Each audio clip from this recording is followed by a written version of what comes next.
ऐसे लीग को छोड़कर जाना, लीग पर एक बड़ा बुरा इंप्रेशन पड़ा है। इम्पैक्ट तो नेगेटिव पड़ा है कि एक शादी में शिरकत के लिए आप चले गए और आपने एक मैच छोड़ दिया। पोलार्ड का जाना इतना ज्यादा नहीं लोगों को सोशल मीडिया पे हो रहा।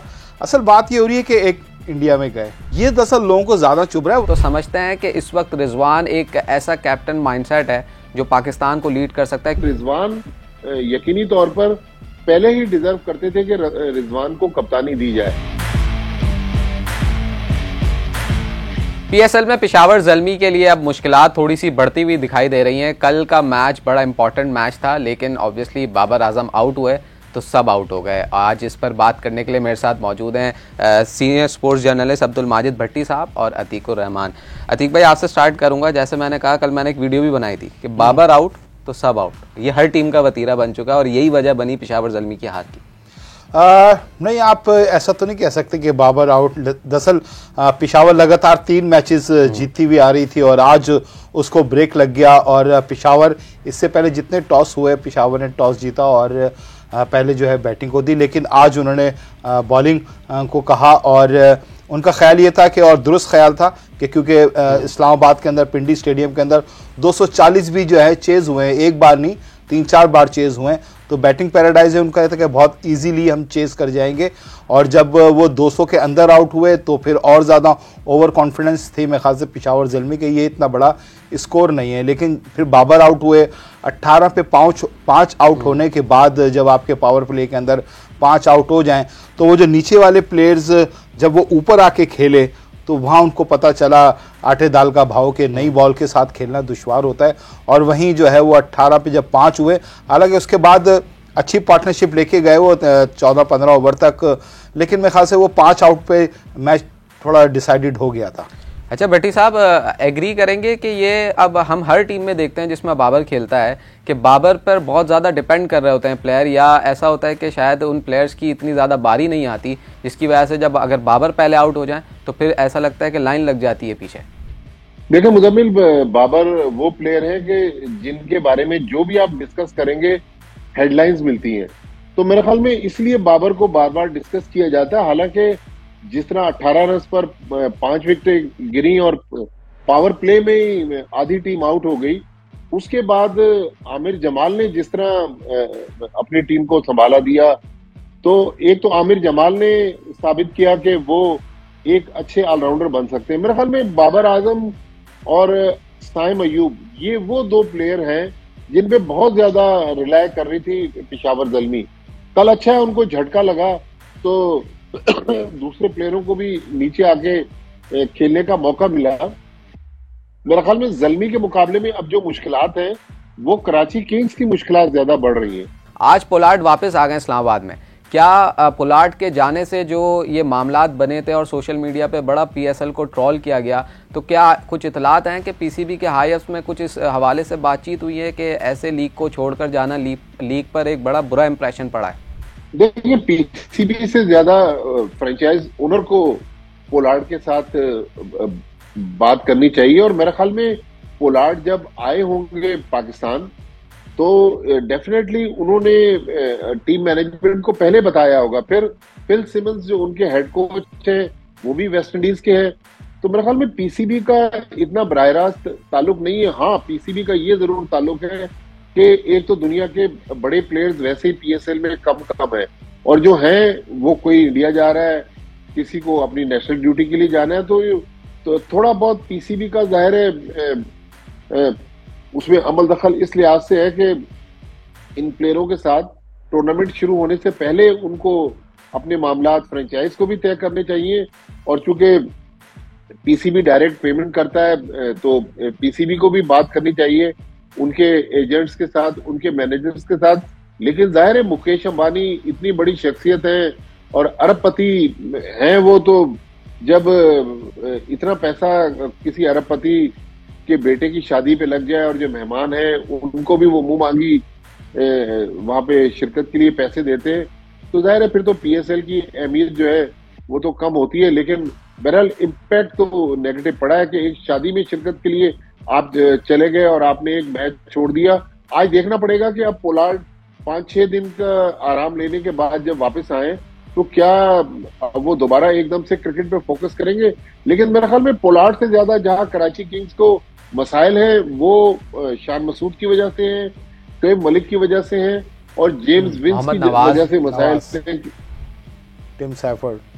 लेकिन भट्टी साहब, ये बात अभी जैसे पोलार्ड की हो रही थी, इसमें पोलार्ड का जाना इतना ज़्यादा नहीं लोगों को सोशल मीडिया पे हो रहा। असल बात ये हो रही है कि एक इंडिया में गए, दूसरी बात एक इंडियन बिजनेसमैन की शादी के बेटे की शादी भी नहीं, प्री वेडिंग। हाँ, प्री वेडिंग। ये दरअसल लोगों को ज़्यादा चुभ रहा है, वरना एलेक्स हेल्स भी गए हैं, आपके उस्मान खान भी चले गए, लेकिन पोलार्ड को लेके वो सिर्फ जो मेजर चीज आ रही है सोशल मीडिया के ऊपर, वो इंडिया आ रहा है, इंडिया का फैक्टर आ रहा है। वो बहुत से आपको पता सोशल मीडिया पे इसकी वजूहत क्या है। सही है। अच्छा अतीक भाई, मुजम्मिल, मैं ये बात कंप्लीट करनी अतीक कर रहे हैं, वो चूंकि मुंबई इंडियंस की तरफ से खेलते हैं और दुनिया में जो दूसरी लीग्स एक दो होती हैं वहां भी मुंबई इंडियंस ने टीम खरीदी हुई है, तो जाहिर है उनकी मेरे ख्याल में पहले से कमिटमेंट होगी। इस तरह अचानक लीग छोड़कर नहीं गए, लेकिन कराची किंग्स के जो हाई अप्स हैं उनको डेफिनेटली पोलार्ड से या तो उन्होंने पहले बात की होगी या अब बात करनी चाहिए कि भाई हमारी लीग की भी कोई अहमियत है, आप जब चाहते हैं 5 दिन के लिए मुंबई चले जाते हैं, तो ये एक अच्छा साइन नहीं है हमारी लीग के लिए। सही है। Coming back to PSL matches, Atiq भाई, कल आजम खान पिंडी पर बड़ा ज़बरदस्त खेले और जैसे वो पिछले साल खेले, एक टैग लगा है, और कल की जिस तरीके से खुलकर उन्होंने खेला तो कहीं ना कहीं लगता है वो टैग सही है। हमेशा ऐसी पिचेस मिलेंगी तो ही परफॉर्म करना पड़ेगा, अदरवाइज जो अपॉर्चुनिटीज़ पीछे मिली आज़म को वो उस तरीके से कैश नहीं कर पाए। देखें, जिस नंबर पे आज़म आ रहे हैं या इफ्तिखार आ रहे हैं, ये नंबर पाकिस्तान टीम पे जिस नंबर पे आ रहे हैं बहुत इंपॉर्टेंट है और यही हमें बहुत ज़्यादा ज़रूरत है। शादाब भी ने कल जिस तरह खेला वो ऊपर आके 4 नंबर पे आके उन्होंने, लेकिन पाकिस्तान टीम में उनको 4 नंबर नहीं मिलता, वो नीचे मिलता है, और जिसकी वजह से फिर बात ये होती है कि उनको ऐसा मार्जिन नहीं मिल रहा। तो ये जो नंबर है आज़म को और इफ्तिखार को, या इस नंबर पे जो भी खेल रहे हैं, उनको अपनी कंसिस्टेंसी दिखानी होगी। ऐसा नहीं कि एक दफ़ा आपने बहुत अच्छा कर दिया, 2 मैच में कर दिया, अगर आपने 10 मैचेस में से सिर्फ 3 मैचेस में किए हैं तो वो ठीक है, आपने टीम को लेके गए, लेकिन कंसिस्टेंसी होनी चाहिए। इफ्तिखार में लेकिन ये वैसे समझते हैं कि फेवरेबल कंडीशन हो तो वो स्कोर करते हैं, ये बहुत ज़्यादा उनके हवाले से बात होती है। थोड़ा सा उनको देखेंगे, शॉट में पावर तो बहुत है और वो मैच पलट सकते हैं, ये उनके अंदर क्वालिटी है, लेकिन थोड़े से दरअसल उनको ये समझना पड़ेगा कि ज़रूरी नहीं कि आते ही आप मारें या कि आप मारना शुरू हो दें। इससे पहले एक मैच था, उसमें मेरे ख्याल से बाबर मार रहे थे, उनके साथ कोई खड़े थे, वो मार रहे थे शॉट, तो खुद आज़म को चाहिए था कि वो रुक जाते, थोड़ा सेटल हो जाते, फिर आप बहुत मारते, लेकिन आज़म ने भी आते ही जो है वो मारना शुरू कर दिया। ज़रूरी नहीं है कि आप आते, ठीक है आप छक्के मारने वाले हैं, आप क्रिस गेल की तरह चाहते हैं कि मैं भी बुलंद जो है छक्के मारूँ, शॉट करूँ, मारें ज़रूर, लेकिन थोड़ा सा अगर आपको जहाँ लग रहा है विकेट है, जिसका आप जिक्र कर रहे हैं कि आपको बैटिंग पैराडाइज विकेट मिल रही है तो आप कर रहे हैं थोड़ी सी, उसमें अगर थोड़ी सी ऐसी विकेट मिल रही है तो उसमें कोई मजाका नहीं है अगर आप 1-2 बॉलें 3-4 बॉलें खेल के एडजस्ट हो जाएं। अच्छा, आज मैच है Peshawar Zalmi versus Multan Sultans. Multan Sultans obviously qualify कर गया है। भट्टी साहब से मैं पूछना चाहूँगा, भट्टी साहब, जिस तरीके की रिजवान कप्तानी कर रहा है और बातें ये भी चल रही हैं कि T20 वर्ल्ड कप के लिए कप्तान चेंज करने की, जैसे कोचिंग स्टाफ तो होने जा रहा है, अब कप्तान की भी बातें चल रही हैं, तो समझते हैं कि इस वक्त रिजवान एक ऐसा कैप्टन माइंडसेट है जो पाकिस्तान को लीड कर सकता है, क्योंकि पहले जो कप्तान बनाया गया था तो कुछ नॉन क्रिकेटिंग रीजंस की वजह से रिजवान को कप्तान नहीं बनाया था, एक ऑडियो भी लीक हुई थी, तो समझते हैं रिजवान एक बेटर चॉइस हो सकता है, या आप समझते हैं कि अभी कंटिन्यू करना चाहिए? देखिए मुजम्मिल, अगर मैं गलत नहीं कह रहा, आप और अतीक इसकी तस्दीक करेंगे या तरदीद करेंगे कि पीसीबी ने शाहीन शाह अफरीदी को T20 वर्ल्ड कप तक के लिए कप्तान अनाउंस किया हुआ है, तो अब आप अपने मेन प्लेयर को इस तरह अगर बीच में एक सीरीज के बाद कप्तानी से हटाएंगे वो गलत इम्पैक्ट पड़ेगा। लेकिन रिजवान यकीनी तौर पर पहले ही डिजर्व करते थे कि रिजवान को कप्तानी दी जाए, लेकिन अब ये मोहसिन नकवी साहब, मुझे तो अभी समझ नहीं आ रहा कि वो किस तरह क्रिकेट बोर्ड चलाना चाहते हैं। बहुत सारे ब्यूरोक्रेट्स को लेकर आए हैं, आज इस्लामाबाद हाई कोर्ट में भी उनका केस लगा हुआ था, तो देखना यह है कि चेयरमैन पीसीबी जो है वो 3 साल के लिए तो मुंतखब हो गए, अभी तो वो अपना पीसीबी हेडक्वार्टर में नया ऑफिस बनवा रहे हैं, तो उनके क्या प्लान है, क्या वो कप्तान, क्योंकि कप्तान जो है वो तो डोमेन है चेयरमैन का तो मेरे ख्याल में मोहसिन साहब जो हैं वो बेहतर पोजीशन में होंगे कप्तान के लिए फैसला करने के लिए, जब तक ये कोच कोई हायर नहीं होता, क्योंकि कोच की बड़ी इंपॉर्टेंट जो है इनपुट होता है। और अब देखते हैं कोच वैसे कौन आता है। आपने जो बात की, क्या अब जो अभी हुआ मिकी आर्थर के साथ, और इससे पहले भी हमने देखा कि कोई भी फॉरेन कोच कोचिंग लेने के लिए तैयार नहीं था, उसकी वजूहात हमारे सामने आई, तो अब आप समझते हैं कि कोई फॉरेन कोच जो कि बातें हो रही हैं तो तैयार होगा? लुकिंग एट दिस सिनेरियो बहुत सारे तैयार होंगे। ये तो आपको पीसीबी के ऊपर है कि वो बात किस तरीके से करता है, क्या ऑफर देता है।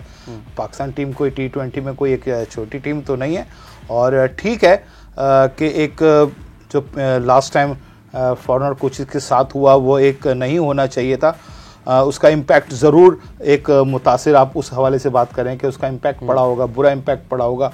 अब कोई फॉरेनर कोच आते हुए सोचेगा 10 बार, क्योंकि यहाँ पे चेंजिंग ऐसी होती है और पता कुछ नहीं और जाहिर है आर्थर ने जाके मामलात बताए भी होंगे, जैसे पहले भी कुछ बातें आई थी कि हो सकता है आर्थर खुद आ जाए। आर्थर तो अभी भी इंटरेस्टेड है। दर्जे के कोचेज आएंगे, बड़े कोचेज इन हालात में, ये जो पाकिस्तान में अनसर्टेनिटी है वो पाकिस्तान नहीं आएंगे। अच्छा भट्टी साहब, इसमें एक और चीज ऐड कर दीजिएगा। अभी आपने कहा कि इस्लामाबाद हाईकोर्ट में आज हमने भी देखा केस लगा हुआ था, तो इस सूरत हाल में हमने अगले साल चैंपियंस ट्रॉफी होस्ट करनी है, और एशिया कप में जय शाह ने यही मौका इख्तियार किया था कि पहले हमने किसी और से बात की, अब किसी और से बात की। तो ये कितना हर्ट करेगा अगर इस तरीके के केसेस चलते रहेंगे और प्रॉपर सेटअप को काम करने नहीं दिया जाएगा? देखिए, पाकिस्तान क्रिकेट बोर्ड में भी सर्टेनिटी बहुत जरूरी है।